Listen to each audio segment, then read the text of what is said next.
Hi guys, how you doing today? Okay, so you're probably wondering what this is.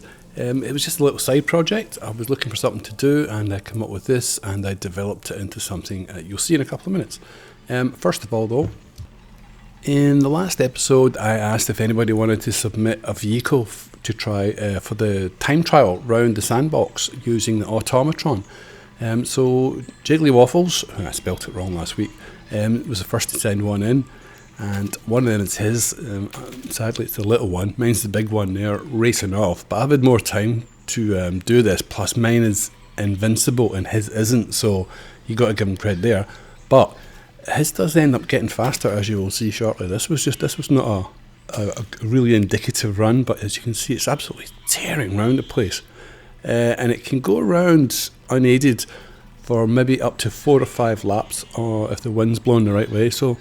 Good machine, using, as you can see, using air blocks for downforce, but I'll go into that in a little bit. So here we go again. This time we'll follow the Jiggly Waffles machine around rather than mine's. And you'll see, now he did say when he sent it in, he says it's jumping all over the place, so you need to keep going to get a run at it. But actually, more times than not, it completes it. And it was faster, a lot faster than the one I put up last week. So what we'll do later on is we'll do the time travels for them, and you'll see how close it actually is to mine's. Mine's looks a lot faster, but actually in a perfect lap it's not that far behind. But we employed, as you can see, we employed completely different systems to get the same job. For steering, he's using a reaction wheel in the middle there, and he's using those propellers to keep himself straight. I think that's what the idea is. But as you see, he won that one there because I crashed out, so it was a little bit of the hare and the tortoise type thing going on. Alrighty, get back to the race in a wee minute. We'll have a break from it. Does anyone remember the alien tank I made a while back with the lasers and the water cannon? I was just starting to have real fun with that when the laser broke down and Tezzeret Cat didn't update it, so we had none. But now that it's back, I wanted to start messing around with it again because you get some great effects out of it. And there's uses that you can put it to that the rockets won't cover, so it's really cool. To start with, I just made this crazy bell tower and stuck it around the crystal and turned it into a kind of rocket. Nice shadow there coming up, isn't it? But again, and it let me practice using the cameras as well, which is fantastic. Those cameras are amazing. But this thing looks awesome. Let's say that's all I could think of to use it for.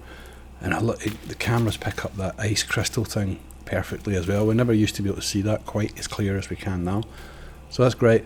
So that's that. We'll go back to the racing now. We're going to do 3 AI cars against each other, and before we do the time trials and the human v AI. So I just thought you would like to see that. Plus we've got a missile launcher coming up in a minute, so keep watching. And back to the racing quickly. Okay, I did 3 AI cars against each other. I'm just multiplied this up. And where last week, or last episode, I actually had to speed some of the footage up to get it to be interesting, this time I've had to slow it down because they are so damn fast, it's just off the scale, they're burying the needle. So later on I will do human versus AI, and then we'll do the time trials, and you'll see all sorts of things going on then. But they're great machines. This one's just made up to look like it's arms. It's actually not actually doing anything. Sometimes it goes across the grav pads, no problem, cuts into the corners, it's just, whoa. Really, really fast. Let's say it can do 5 laps sometimes. Yeah, a lot of fun. Still plenty of time to get entries in because I'm going to keep this one running. Anyone's got one, let me have it. So on a little side note regarding the automatron, I thought I'd finally got around to using it to do a missile launcher. And I couldn't get the frames to work, and I had to work on seconds, but I still managed to get it done okay. Whereas it would take every single one of these out with just the 4 rockets and never miss. Took a bit of messing around to get there.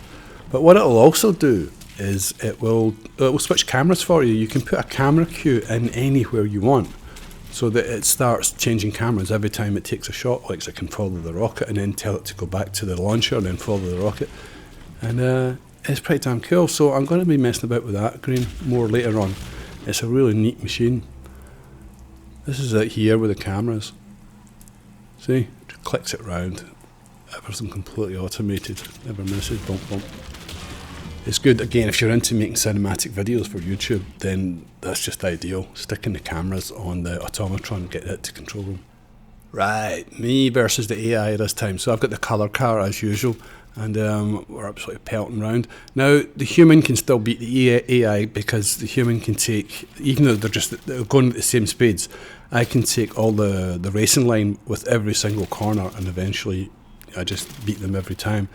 So what I'm going to try and do, the next thing is to try and get a car an AI car that does beat the human, that takes the corners so tight that there's nothing you can do against it. But I think that's a long way down the line. But yeah, it's good fun. So you can even do that, cheat and go under the bridge, etc, etc. So yeah, it looks quite convincing, isn't it? It's starting to look like proper Formula 1 cars out there out front, especially with that steering, which I'll go into in a little minute. I'll just cover that just now, in fact. In order to save some commands and make things neater in the automatron, I wanted return to center steering so that I didn't have to put too many commands in. So I just used a very basic one and didn't scale it. I just left it, this size so that you could see easily. It's just 2 pistons on either side, 2 hinges, and they're set to the opposite arrows, and that's all there is to it. And when you let it go, it returns. So it makes it simpler for the automatron and makes it a quicker turn. And those air blocks are turned up to like 30 downforce to keep the thing on the ground, because it's just ridiculous how fast it goes. And then it's free wheels running on loose wheels. So that's that.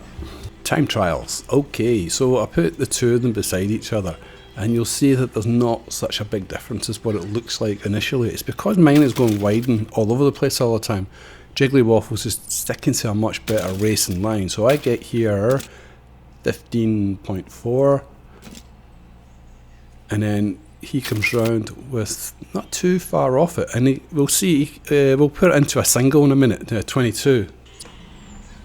It is a cool wee machine though, isn't it, when you watch it going round? I love the way it bounces about.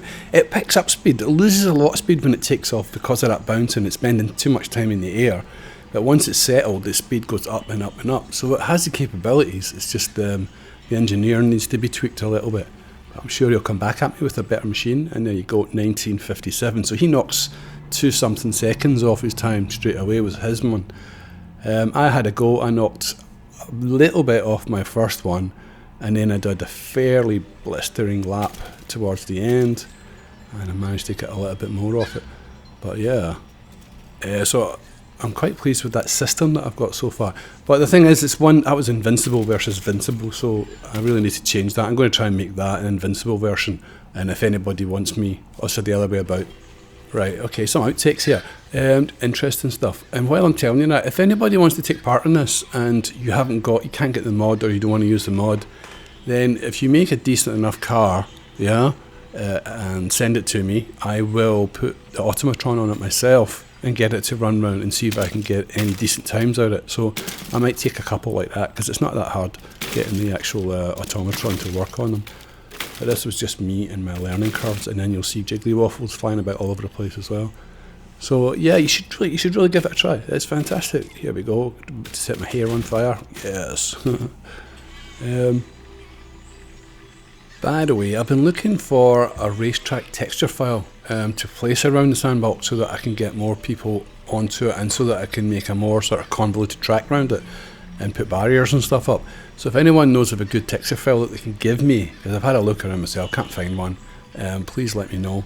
As he goes into the compound here and just mashes everything up. Good fun, that one as well. Yeah, that would appreciate it if anyone can help me out on that. That would be great. Starting to notice a lot more people using the automatron now, or at least making videos out of it, so I might actually start featuring them in future episodes. So if you've got anything cool that's built around the automatron, let me know, and I'll feature it, and I'll give it a rundown, and we'll see what else can be done with them, so we'll have some fun with that. Well, that's it guys for another episode. Thanks for watching. We're just going to let this thing play out. That was one of the initial tests that I did with this, trying to build something. But give me any suggestions in the comments. Don't forget to leave a like and subscribe if you haven't already, because I really appreciate it. But don't forget those likes guys, start bumping them up. And we'll catch you in the next episode. Thanks very much. Bye.